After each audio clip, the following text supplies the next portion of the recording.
Use the key to remove the battery. Press and hold the powered on button for 15 seconds to discharge the residual electrical energy. Use a 4mm hex key to remove the motor wire fasteners. Loosen and disconnect the motor wiring terminals. Use a 5mm hex key to remove the 2 screws that fix the disc brake caliper mount.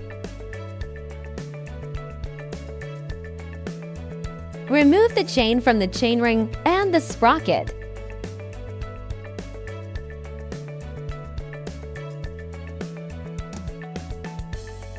Remove the rubber plugs on both sides.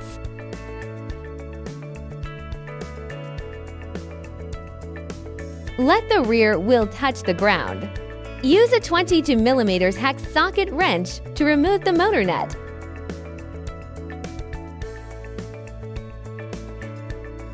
Take out the shims.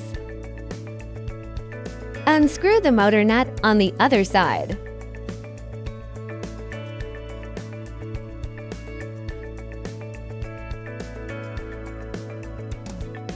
Remove the shims and the motor wire hooks.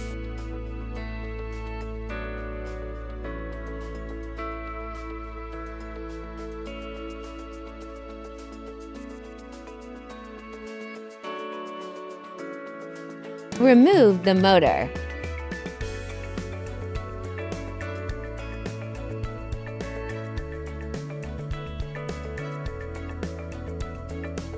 Remove the anti-rotation washer. Use a flywheel socket and a 22mm hexagon socket to remove the flywheel.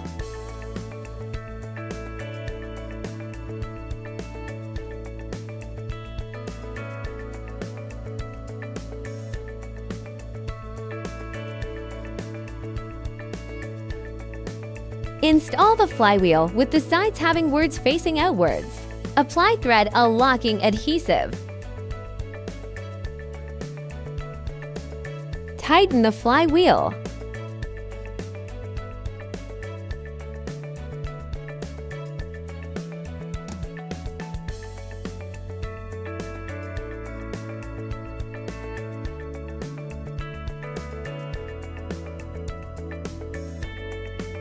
Arrange the motor wires at the angle shown in the video.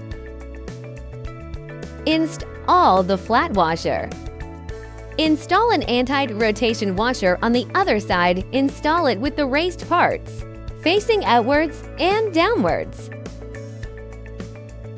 Install the motor according to the angle of the motor wires shown in the video. Put the chain onto the sprocket and then install the motor.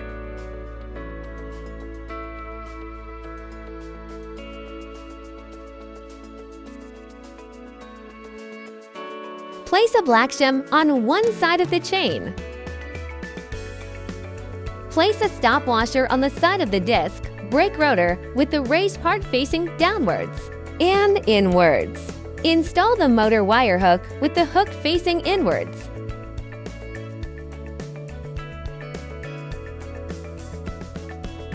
Install the spring washer with the convex side facing inwards. Let the motor touch the ground. Apply thread a locking adhesive to the motor shaft. Pre-tighten the nuts. Pre-tighten the nut on the other side.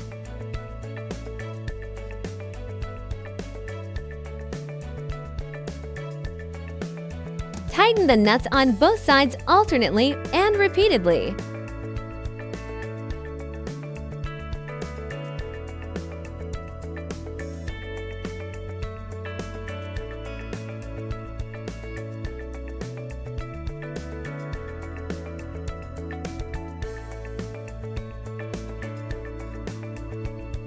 Install the disc brake mount. Tighten the 2 fixing screws first.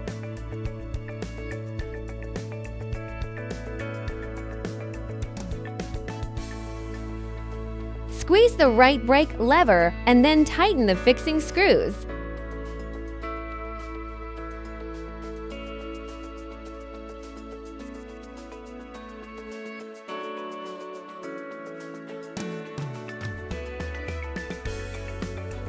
Plug in the motor wire terminal aligning with the arrow.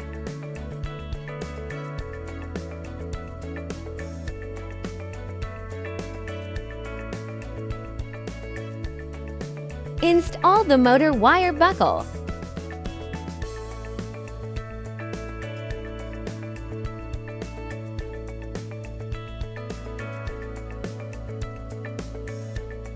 Install the rubber plugs on both sides. Hang the chain on the chainring. Rotate the crank to make the chain fully engaged with the chainring. Install the battery.